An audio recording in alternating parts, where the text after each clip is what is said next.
Sunday quarterback time, Sean, 38-31, your final. Let's talk about the good first, okay? I'm a glass half full guy. Offensively, they were decent Saturday. The offense wasn't the reason they lost this game. Noah Vedral and Luke McCaffrey and Wan'Dale Robinson had their moments. Yeah, you look at the offense. I mean, if I would have told you they rush for over 200, throw for nearly 300, quarterbacks complete about 75% of their passes, you're going to be like, wow, this is going to be a nice game for Nebraska. They should win this game. And obviously we know they didn't win the game, but there were a lot of things. You know, I thought Vedral and, McCaffrey, they showed that this is an offense where they have depth at quarterback and they can execute it and do the things it takes to move this offense. Wan'Dale Robinson, as we know, is a workhorse, and he's going to have to continue to be a workhorse.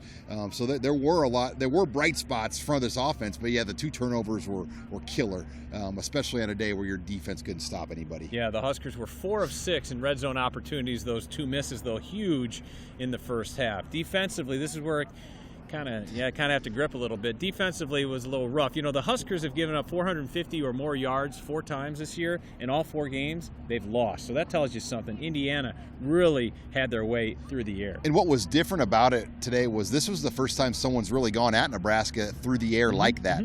Everybody has done it through the run, which that's almost more demoralizing. But in this case, Nebraska was getting no pressure on the quarterback with 4-man rushes.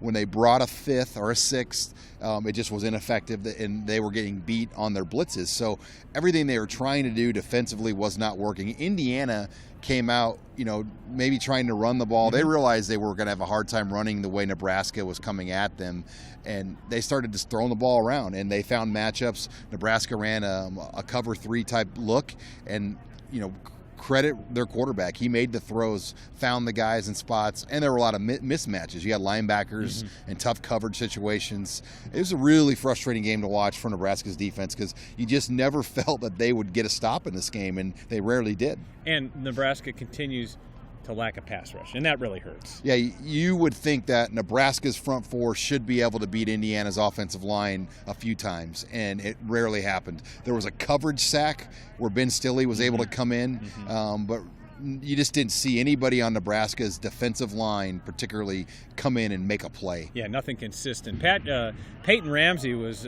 threw for 351 and 2 touchdowns on 27 of 40 through the air. But you mentioned the rushing stats. Indiana only ran it for 104 yards on 31 carries. You look at that number and you say, man, you're going to be in that game, right? And just they couldn't stop the pass. No, I thought going in, if Nebraska rushed for over 200 and they held them to a number like that, they'd win. Yeah. We haven't seen anybody throw it like that on Nebraska. And you've got to credit Indiana's coaching staff. They adjusted and they found something. And Lamar Jackson played it was by far the worst game he's played all year. I mean, you give up, what was it, a second and like 30? Yeah. And they right after that holding they call, throw a fade down the field. I mean, it just play after play on the back end of Nebraska's defense. They were constantly on their heels, and there was never a moment where their defensive line was able to get that key kind of sack or play where they flushed the quarterback, and it was very frustrating to watch Nebraska's defense. Yeah, Indiana's Whop Fillier, 14 catches for 178. Did you know he was named after the Whopper sandwich? I learned that on listening to the Husker Radio Network. All right, so after the game, Scott Frost talked about how he is not good with this team being just okay. That was the big theme. What does that mean? I think just the attitude, and it started in the morning when they were kind of doing their pregame stuff in the hotel. Just the attitude of some guys was not there, not focused. Guys were jacking around, and that kind of set the tone, I think, for the game. I mean, there were some good things, there was no doubt, but there was way too many little things that added up to huge things in this game. 2 turnovers by the offense, but really the defense's inability to get a pass rush, to execute defensive plays when it mattered, in special teams. That has been a big problem all year, and it was once again a problem again on Saturday night. And a couple things big picture-wise. When you have a guy who hasn't even been with the program for 8-9 months, Darian Daniels have to be the guy to say, hey, everybody shape up. That's the guy who had to take control in that morning shakeout or morning walkthrough or what have you. And then when you look down the field and you see in key moments, you have a true freshman in Wan'Dale Robinson and a true freshman in Luke McCaffrey. Yes, the future looks bright there, but man, they're gonna have some growing pains along the way. Yeah, and the roster turnover, I think, has caught up with them in some ways. With you mentioned these newcomers having to take on bigger roles.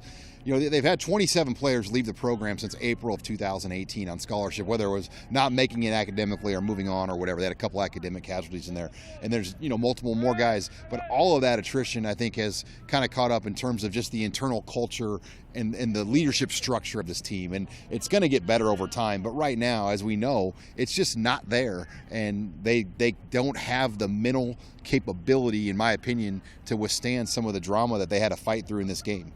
Okay, they got 4 games left. They need 2. Okay, I know you take it 1 game at a time. Can they get 2? I mean, I think you look at Purdue. You got to get 1. So you look right? at Purdue next week. Purdue, right. Purdue was blown out by Illinois and West Lafayette. Nebraska beat Illinois in Champaign. I mean, Purdue, Rondale Moore's the X factor. Will he play? We know Sindelar's out, so what will that team look like? We know they're well coached. It's going to be cold in West Lafayette. It's going to be who wants to win this game. It's going to be empty in that stadium. We've been there enough to know there won't be anyone in that stadium. You're going to have to create your own energy. It's Friends and Family Day, as your friend Jay in Wisconsin mentioned last week in Champaign. Right. And then the Maryland game. I mean, I think Purdue beat Maryland. Yep. I mean, you're playing maybe 2 of the worst teams in the conference along with Rutgers. You would like to think you can find 2 right there, but I got a lot of crap from people on our site for picking Nebraska to win this game, but I don't think I was out of line to pick Nebraska to beat Indiana. They had every chance to win this game. They shot themselves in the foot time after time. People call us homers, but we were not out of line to pick Nebraska to win this game. Here's the challenge moving forward, okay?